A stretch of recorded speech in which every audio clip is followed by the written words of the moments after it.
네, 전해드렸듯이 일본의 중의원 선거에서 아베 신조 총리가 이끄는 자민당, 공명당 연립 정권이 압승을 거둔 것으로 나타났습니다. 네, 개헌 발의선을 넘어 전쟁 가능한 국가로 나아가는 헌법 개정에 탄력받을 거란 우려도 나오고 있는데요. 연합뉴스 김중배 기자와 함께 자세한 얘기 나눠보겠습니다. 어서 오십시오. 어서 오십시오. 예.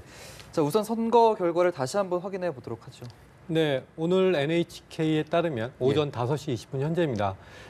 연립 여당이 이제 자민당이 283석, 그리고 공명당이 29석 등 총 312석을 확보했습니다. 네. 투개표가 마무리되지 않은 5석이 아직 남아 있는데요. 전체 의석의 3분의 2인 310석, 이게 개헌 발의선입니다. 이걸 넘어섰습니다. 애초 지지율 급감 위기로 인해서 이제 중의원 해산에 정치적 승부수를 던진 아베가 다시 국민적인 재심을 받았다라고 볼 수 있는 수준의 의석 확보로 평가가 됩니다. 자민당은 이전에 290석보다 7석이 줄어든 283석입니다. 그렇지만 모든 상임위에서 과반 확보가 가능한 261석 이상을 얻었습니다. 네. 공명당도 이제 6석이 줄어든 29석이지만 연립여당의 개헌 발의선 고수에 기여했습니다. 또 민진당 잔류파인 입헌민주당이 54석을 얻어서 자민당에 이은 제1야당 지위를 확보했습니다. 해산 전의 의석수 16석보다 무려 3배 이상 많은 가장 큰 성공을 거뒀다라고 할 수 있겠습니다. 반면에 선거 초반에 엄청난 돌풍을 일으키리라고 이제 예상이 됐던 고이케 유리코 도쿄도지사가 세운 신당 희망의 당은 49석을 얻어서 오히려 해산 전보다 8석이 줄어들었습니다. 참패했다고 할 수 있겠는데요. 여전히 5석이 확정되지 않았지만 제1야당 지위는 입헌민주당에 넘겨주게 됐습니다. 앞서 아베 총리는 이 학원 스캔들로 인해서 지지율이 급격하게 떨어지는 위기를 겪었는데 어떻게 다시 한번 아무렇지 않게 재기에 성공한 모습입니다. 어떻게 된 일입니까? 네, 그 미스터리를 풀기 위해서 우리가 몇 가지 살펴봐야 될 것들이 있는데요. 우선 상황적인 논리로 보면 야권의 분열, 그리고 우리도 심각하게 위기로 지금 받아들이고 있는 북한발 위기, 고조 생각해 볼 수 있을 것 같습니다. 결정적으로 이제 고이케 유리코 도쿄도지사의 어떤 섣부른 좀 오만이 좀 구체화돼 나타났고 그런 욕심이 아베로의 민심 회귀에 다시 영향을 미친 것으로 그렇게 이제 분석이 나오고 있습니다. 도대체 뭘 하려고 하는지 모르겠다라고 하는 비판이 일본인들 사이에 나왔는데요. 이거는 경륜과 정치적 비전 제시에서 아직은 아베의 대항마로서 한계를 드러낸 것 아니냐, 이런 분석도 나옵니다. 고이케 지사는 그 아베의 중의원 해산 직후에 일본 민심들의 강력한 이제 지지를 얻으면서 대항마를 부상을 했었죠. 그러나 이제 민주당 의원들이 합류하는 과정에서 마치 선거에서 벌써 승리한 것처럼 어떤 고압적인 자세를 보였다 그래서 이런 것들이 유권자들의 등을 돌리게 했다라고 하는 지적들이 적지 않았습니다. 또 탈원전 정책 말고는 아베의 정책 기조와 별다른 차이점도 없습니다.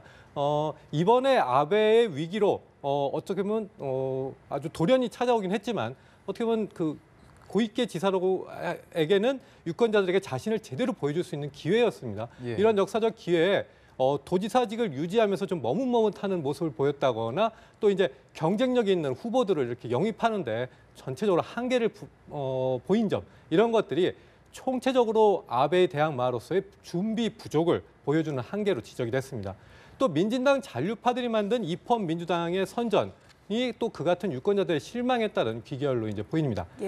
이른바 북풍 변수의 영향력도 컸습니다. 그만큼 아베 총리가 이를 잘 활용해서 대응했다는 설명도 가능한데요.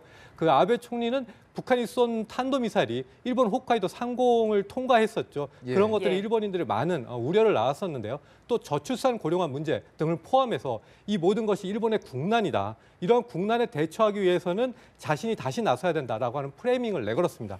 이런 것들이 어떤 유권자들의 보수 심리를 파고들었다라고 볼 수 있겠습니다. 결국 아베의 총선 전략은 적중했다라고 이제 판단이 됩니다. 그렇군요. 정치적 위기를 타개한 아베로서는 이제 기존의 이제 보수, 그러니까 우경화 정책 기조를 계속 이어가도록 하겠죠. 네, 일본의 그 평화 헌법을 개정해서 전쟁 수행도 가능한 일본을 만들겠다라고 하는 게 기존 일본 보수 정치인들의 우경화 프레이밍이었는데요. 더욱 탄력이 붙을 것이다라고 하는 전망이 나옵니다. 일본의 평화 헌법 구조는 전쟁권의 영구 포기, 그리고 군사력 보유 금지, 교정권 불인정 등의 내용을 담고 있습니다. 그러나 이 평화 헌법 자체 개정에 대해서는 반발 여론은 적지 않습니다.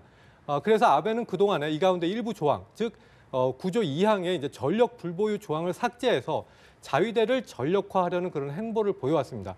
개헌 발의선 확보가 이번 선거에서 이제 아베의 의지에 다시 한번 날개를 달아준 것만은 이제 분명해 보입니다. 예. 그런데 일본 정치가 우경화로 향하는 것을 비난만 해서는 우리가 일본을 제대로 이해할 수도 또 적절히 대응할 수 없다라고 하는 점도 생각하지 않을 수가 없습니다.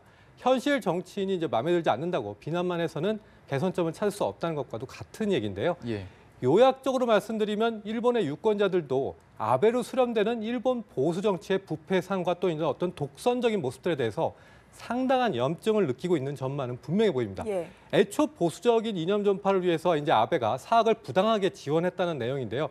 그러한 각해 학원 스캔들로 인해서 지지율이 급격히 하락한 것, 이런 부분들은 이렇게 유권자들이 아베로부터 마음이 멀어지고 또 그런 것들이 이번 중요한 해상과 선거 전국을 초래했던 정치적 위기 상황, 이것이 웅변적으로 이를 말해줍니다. 예. 또한 아베와 차별하는커녕 더욱 오른쪽으로 다가간 고이케 유리코 도쿄도지사가 유권자들로부터 차갑게 외면당한 점, 또 선명한 야당의 입장을 보여준 에다노 유키오 대표가 이끄는 입헌민주당이 선전한 점도 그 같은 맥락에서 이해할 수 있습니다.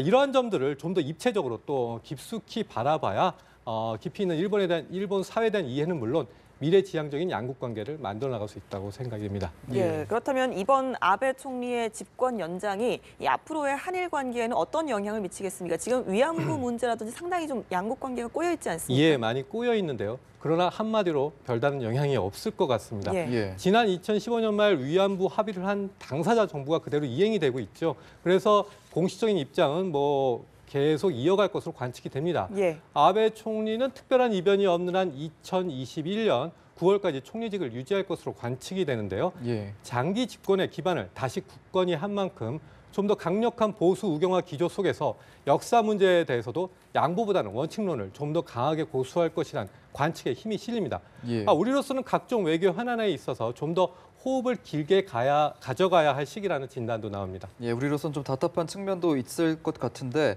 좀 장기적으로 우리가 좀 염두에 둬야 할 대안이나 그런 것들이 있을까요?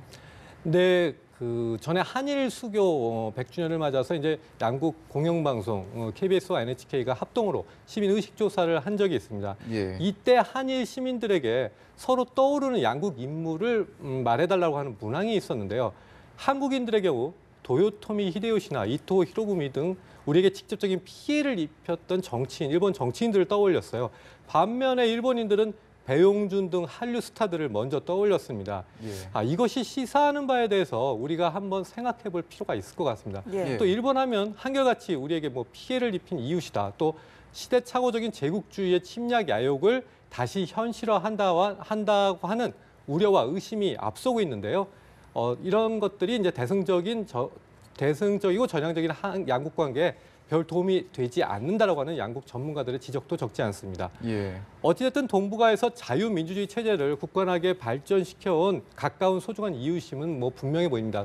중국이 엄청난 배후 시장을 갖고 또 영향력을 키우는 시점에서 한일 간 협력의 중요성 또 그것이 이제 외교 안보는 물론 경제적으로도 매우 커지는 상황입니다.